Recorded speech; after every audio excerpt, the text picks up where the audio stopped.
Gunmen break into home in Nigeria's capital city, abduct woman and teenage daughters. A woman, Mrs. Bukola Oladapo, 45, and two of her daughters have been abducted at Peggy community in the Kuje Area Council of Abuja, Nigeria's capital city.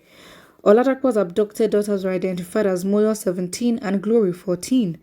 According to a resident identified as Agbenedo, the incident happened around 1:04 a.m. on Sunday. He told Daily Trust the kidnappers, armed with AK-47 rifles, scaled the fence of the victim's house at a resettlement area in the community and forced the doors open.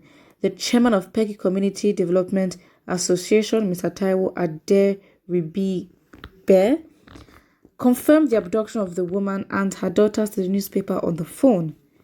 It is quite worrisome that Peggy Kuje is being targeted by kidnappers and security agencies are not doing much, he said. It was learned that the woman's husband, Pastor Gabriel Oladapo, was not in Abuja when the gunmen attacked and kidnapped members of his family. Spokesman for the FCT Police Command, ASP Daniel Y. Indi Paria, confirmed the incident, saying efforts were ongoing to rescue the victims.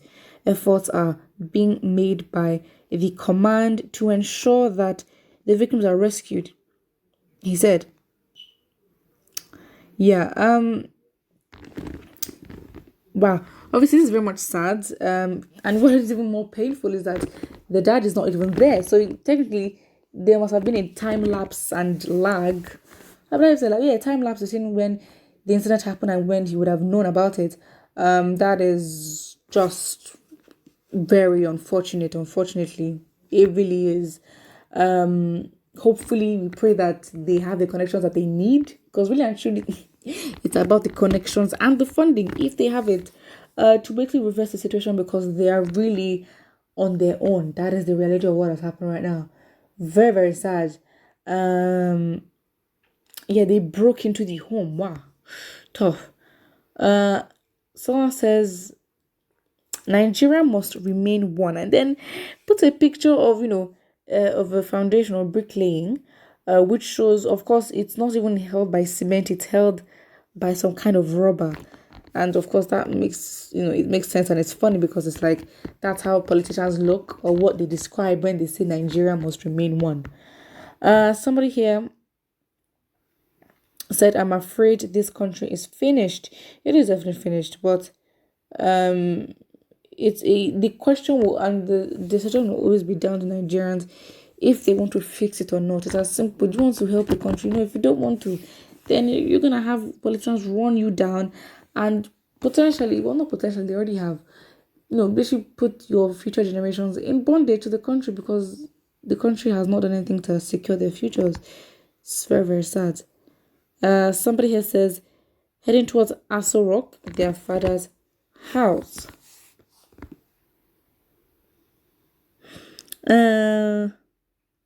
This one doesn't concern me. Tega has been evicted from Bibi Niger house. All right. Someone says Buhari is doing well. They are not bandits. They have repented. Well, that's true. They repented. I mean, to be honest, they wouldn't even face any repercussion, because after they get their ransom or whatever they need to do, that basically fuel their intentions for this anyway. They can literally just decide, we've repented, and then the government will be like, you've repented, let's put them in the army, or just tell them, go back into society, you're a free man. Sad, but that is the reality. Somebody here says, this talk is not my concern. My concern is the way people die during radio program these days. It's so alarming. You will hear, hello, we lost him. What? Is this person trying to be funny? Okay. Someone says Sowore will hit this government harder than ever before. Buhari's government should get ready to pay for the death of his brother. That's a whole different conversation. However, to be honest, what do you expect commenters to do? This is very sad. There's nothing else I can say about this. This happens on a daily basis, especially in the north, but it happens everywhere in the country. Not to trivialize it, however, the fact is, because everyone is on their own, you have to sort out solutions on your own. And the only way to sort out solutions where really and truly we can gain access to, an abundance of resources to actually fix the problem is literally from the government. However, we need to fight that. And systems have not been put in place where at least we can depend on the infrastructure or depend on security agencies or just depend on anything that must have been put in place that could, yeah, it's sad. It's sad. Very, very sad. But yeah, people have not forgotten, but the conversation has changed. It really has. It really, really, really has. So yeah, that's it, to be honest. So you can't really judge me for not sticking to the conversation. The conversation is gone. Sad, but it is. Somebody here says Buhari is doing well. That's so-called men of God that are feeling the heat, or the so-called men of God are actually feeling the heat. Let them continue keeping mute over the killings, abductions, and rapings going on in Nigeria. I don't think they can be mute for long because they're also humans, and to be honest, as much as you see them in that elite level, they can literally just be dismantled. That mantle you put them on, we dismantle it. So it's like they will get affected, and then they'd realize that, you know what, yeah, or even the congregation would realize that, you know what, they are no more than us. We're literally just the same. But for some people, they don't see it as like that until something drastic like this could happen. But of course, we're not making it specific to this pastor specifically. However, we're looking at it on a macro scale of pastors in the country and where they stand in terms of, the congregation's placement of those kind of people. Somebody says, break into homes. This is really becoming scary. Someone says, since they're closing schools in the north because of their love bandits and herdsmen, they should avoid the south and face their Buhari in peace. That is true. And I think, you know what?